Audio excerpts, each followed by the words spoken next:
Rumah bukan sekadar tempat berteduh. Dalam kearifan Jawa, rumah adalah ruang hidup yang memiliki napas, memiliki raso, memiliki getar yang menyatu dengan jiwa penghuninya.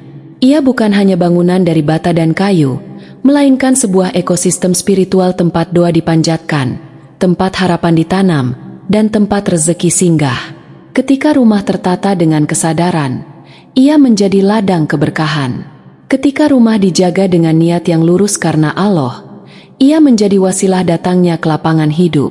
Banyak orang mengejar rezeki jauh keluar sana, namun lupa menata pusat energinya sendiri. Padahal dalam pandangan leluhur Jawa, rezeki bukan hanya dicari, tetapi juga diundang. Bukan hanya dikejar, tetapi disambut dengan kesiapan lahir dan batin. Dan kesiapan itu dimulai dari rumah. Benda pertama yang dipercaya membawa kelimpahan adalah gentong tanah liat. Gentong yang diletakkan di dapur dan selalu terisi air penuh bukan sekadar wadah penyimpan air. Ia adalah simbol tabungan yang tak pernah kering. Air di dalamnya melambangkan kehidupan, ketenangan, dan kesinambungan.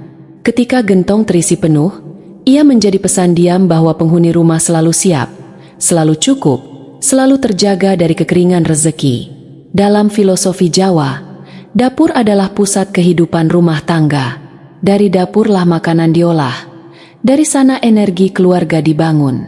Maka meletakkan gentong berisi air penuh di dapur adalah simbol bahwa sumber kehidupan tidak pernah putus.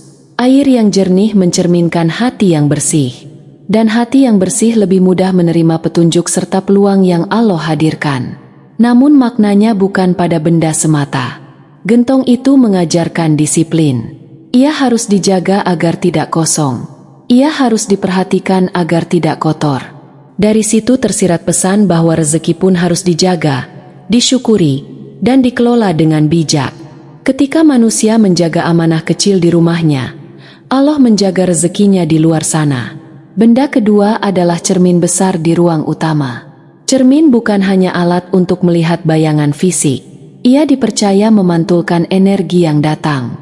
Dalam kearifan Jawa, cermin yang ditempatkan dengan tepat dapat memantulkan hal-hal negatif keluar rumah dan memperluas kesan lapang di dalam ruangan. Ruang utama adalah tempat menerima tamu, tempat interaksi terjadi. Ketika ruangan terasa sempit dan gelap, pikiran pun ikut terasa sempit. Namun ketika ruangan terasa luas dan terang, hati pun ikut lapang. Cermin membantu menghadirkan kesan kelapangan itu. Dan kelapangan hati adalah pintu awal kelapangan rezeki.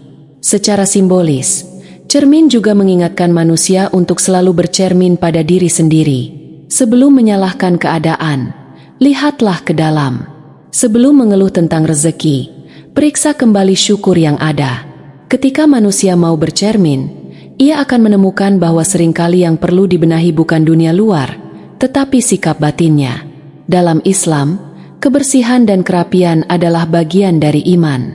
Rumah yang terang, bersih, dan tertata mencerminkan jiwa yang menghargai nikmat Allah. Maka cermin bukan sekadar benda, melainkan pengingat agar manusia selalu menjaga kejernihan diri. Dan ketika hati jernih, keputusan pun jernih. Dari keputusan yang jernih, lahirlah langkah yang tepat. Dari langkah yang tepat, rezeki menemukan jalannya. Inilah dua fondasi awal dalam menata rumah pembawa rezeki, menjaga sumber kehidupan dan menjaga kejernihan batin. Rumah yang airnya penuh dan cerminnya memantulkan cahaya adalah rumah yang siap menerima kelimpahan. Bukan karena benda itu memiliki kuasa, tetapi karena ia menjadi simbol kesadaran dan kesiapan jiwa penghuninya. Benda ketiga yang dipercaya menghadirkan semangat rezeki adalah lampu dengan cahaya kuning keemasan.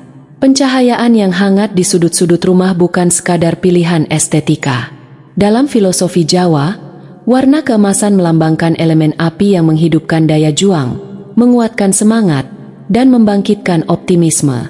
Rumah yang redup dan gelap seringkali memengaruhi suasana hati. Tanpa disadari, cahaya yang kurang membuat pikiran mudah murung dan tubuh terasa lesu. Namun cahaya hangat yang lembut menghadirkan rasa nyaman dan damai. Ketika penghuni merasa nyaman, ide lebih mudah muncul. Ketika ide muncul, peluang rezeki pun terbuka. Api dalam simbol Jawa bukan sekadar panas, melainkan daya hidup. Ia melambangkan tekad. Maka lampu kuning keemasan di sudut tertentu menjadi simbol bahwa semangat di rumah itu tidak padam. Ia terus menyala, mengingatkan bahwa setiap hari adalah kesempatan baru yang Allah berikan. Namun cahaya bukan hanya perkara fisik. Cahaya juga berarti ilmu. Rumah yang terang melambangkan rumah yang tidak gelap dari pengetahuan. Ketika penghuni rajin belajar, rajin membaca, rajin memperbaiki diri, maka cahaya ilmu menerangi langkahnya. Dan Allah meninggikan derajat orang-orang yang berilmu. Benda keempat adalah tanaman Sri Rejeki, atau yang dikenal sebagai aglaonema. Namanya saja sudah mengandung doa. Dalam masyarakat Jawa, nama adalah harapan. Menyebut Sri Rejeki berarti menghadirkan pengharapan akan kelimpahan. Tanaman ini dipercaya menyaring udara sekaligus menyaring energi buruk. Secara fisik, tanaman memang membantu memperbaiki kualitas udara. Secara simbolik, ia mengajarkan keseimbangan. Tanaman membutuhkan air, cahaya, dan perhatian. Jika dirawat dengan sabar, ia tumbuh indah. Jika diabaikan, ia layu. Begitu pula rezeki. Ia tumbuh ketika dirawat dengan syukur, kesabaran, dan usaha. Tanaman Sri Rejeki menjadi pengingat bahwa kelimpahan tidak datang secara instan, melainkan melalui proses. Daunnya yang indah melambangkan hasil dari ketekunan. Dalam Islam, alam adalah tanda kebesaran Allah. Setiap daun yang tumbuh adalah bukti rahmat-Nya. Maka menghadirkan tanaman di rumah bukan sekadar memperindah ruangan, tetapi juga menghadirkan unsur kehidupan. Rumah yang memiliki kehidupan alami terasa lebih segar, lebih hidup, lebih dinamis. Ketika penghuni merawat tanaman dengan penuh perhatian, sebenarnya ia sedang melatih rasa tanggung jawab. Dan tanggung jawab adalah salah satu pintu rezeki. Orang yang mampu menjaga amanah kecil akan dipercaya memegang amanah besar. Lampu yang menyala hangat dan tanaman yang tumbuh subur adalah simbol keseimbangan antara semangat dan kesabaran. Semangat tanpa kesabaran menjadi terburu-buru. Kesabaran tanpa semangat menjadi stagnan. Ketika keduanya seimbang, langkah menjadi mantap. Rezeki seringkali datang kepada mereka yang hangat dalam bersikap dan sabar dalam berproses. Rumah yang bercahaya dan hijau oleh tanaman adalah rumah yang memancarkan energi kehidupan. Dan energi kehidupan inilah yang membuat penghuni lebih peka menangkap peluang yang Allah hadirkan setiap hari. Benda kelima adalah lukisan panen raya atau air terjun. Dalam kearifan Jawa, visualisasi adalah doa yang diam. Apa yang sering dilihat mata akan tertanam dalam pikiran. Apa yang tertanam dalam pikiran akan memengaruhi tindakan. Lukisan padi menguning melambangkan hasil dari kerja keras. Ia menggambarkan musim panen setelah masa tanam yang panjang. Pesannya jelas, tidak ada hasil tanpa proses. Tidak ada panen tanpa kesabaran. Setiap kali mata memandang gambar panen raya, hati diingatkan bahwa usaha tidak pernah sia-sia. Allah Maha Adil dalam membalas setiap kebaikan. Bahkan sebutir benih yang ditanam dengan niat baik akan diganti dengan lipat ganda. Sementara lukisan air terjun melambangkan aliran rezeki yang tidak terputus. Air yang terus mengalir adalah simbol keberlanjutan. Ia tidak diam, tidak stagnan. Air yang bergerak tetap jernih. Air yang berhenti akan keruh. Begitu pula rezeki. Ia perlu terus bergerak, disedekahkan, dibagikan, diputar dalam kebaikan. Ketika manusia menahan semuanya untuk diri sendiri, aliran itu terhambat. Namun ketika ia berbagi karena Allah, maka Allah bukakan pintu yang tak disangka-sangka. Benda keenam adalah pintu kayu yang kokoh. Pintu adalah mulut rumah. Dari sanalah tamu masuk. Dari sanalah rezeki disambut. Pintu yang terawat, tidak berderit, dan kokoh melambangkan kesiapan menerima. Dalam filosofi Jawa, pintu yang rusak atau berdecit dianggap tanda kurangnya perhatian. Secara simbolis, itu berarti penghuni kurang siap menyambut peluang. Pintu yang kokoh menunjukkan rasa hormat terhadap setiap rezeki yang datang. Secara spiritual, pintu juga melambangkan batas antara luar dan dalam. Ia mengajarkan kehati-hatian. Tidak semua hal dari luar harus masuk. Rumah perlu selektif terhadap energi, terhadap pengaruh, terhadap kebiasaan. Dalam Islam, menjaga rumah dari hal-hal buruk adalah bagian dari tanggung jawab. Pintu yang baik bukan hanya kuat secara fisik, tetapi juga dijaga dengan doa. Setiap keluar dan masuk rumah disertai dengan menyebut nama Allah. Dari kebiasaan kecil itulah keberkahan tumbuh. Lukisan yang menghadirkan harapan dan pintu yang kokoh dalam kesiapan adalah simbol visi dan perlindungan. Visi tanpa perlindungan rapuh. Perlindungan tanpa visi membingungkan. Ketika keduanya ada, rumah menjadi tempat yang aman untuk bermimpi dan berusaha. Rezeki bukan hanya tentang uang, tetapi tentang rasa aman, rasa cukup, dan rasa tenang.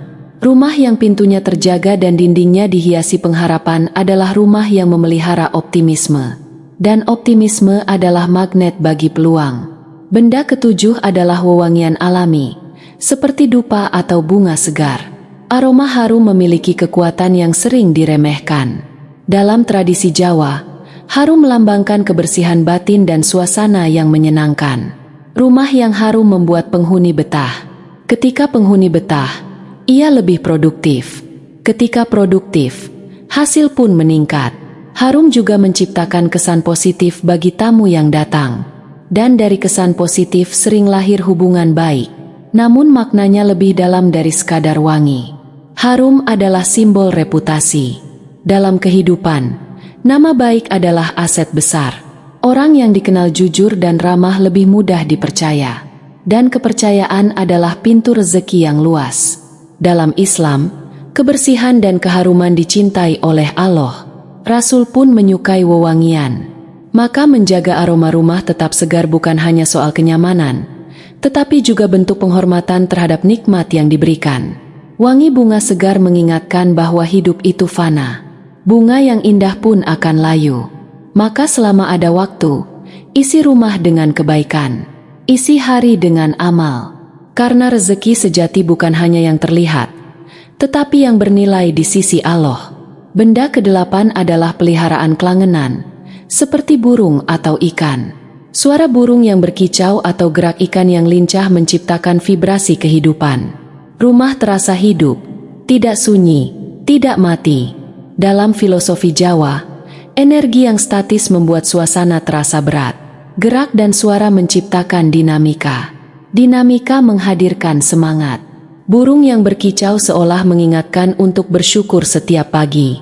Ikan yang berenang tanpa lelah mengajarkan ketekunan. Namun memelihara makhluk hidup juga berarti memikul tanggung jawab. Memberi makan, membersihkan kandang, menjaga kesehatan. Dari situ tumbuh rasa empati dan disiplin. Allah menciptakan makhluk berpasang-pasangan dan beragam sebagai tanda kebesarannya. Ketika manusia merawat makhluk lain dengan kasih sayang, sebenarnya ia sedang menumbuhkan kelembutan hati. Dan hati yang lembut lebih mudah disentuh oleh hidayah serta ilham. Rumah yang harum dan hidup oleh suara alam adalah rumah yang tidak kering secara rasa. Ia memiliki denyut. Ia memiliki semangat. Ia memiliki getar yang menyatu dengan kehidupan. Pada akhirnya, kedelapan benda ini bukanlah jimat, bukan pula sumber kekuatan. Mereka hanyalah simbol. Simbol dari kesadaran, kesiapan, dan ketertiban batin. Filosofi utamanya adalah rasolan rumongso, rasa dan kesadaran yang menyatu.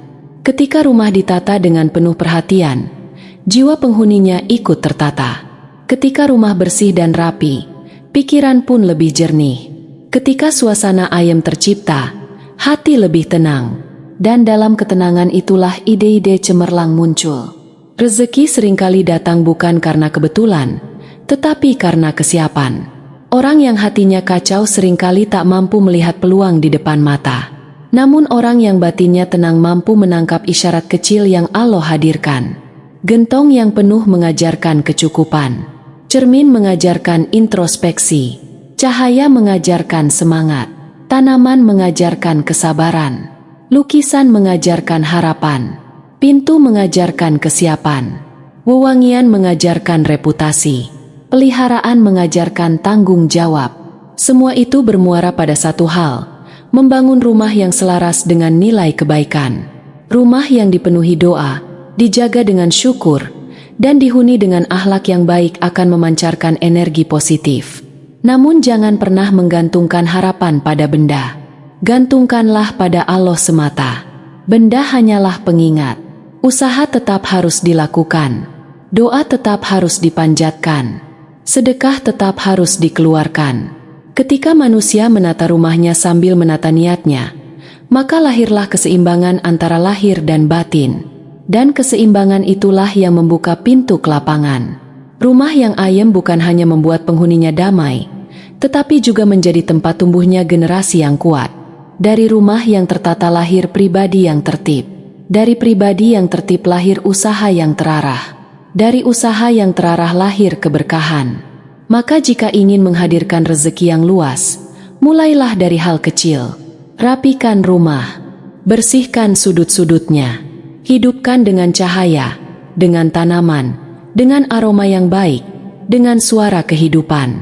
Lakukan semua itu dengan niat ibadah karena Allah. Sebab ketika niat lurus, setiap aktivitas menjadi pahala. Dan ketika pahala bertambah, keberkahan mengalir. Rezeki bukan hanya soal jumlah, tetapi soal cukup. Bukan hanya soal banyak, tetapi soal manfaat. Semoga setiap rumah yang ditata dengan kesadaran menjadi rumah yang penuh rahmat. Rumah yang menjadi saksi sujud, saksi doa, saksi syukur. Dan dari rumah itulah, Allah bukakan pintu-pintu kelimpahan yang tak pernah terduga. Amin.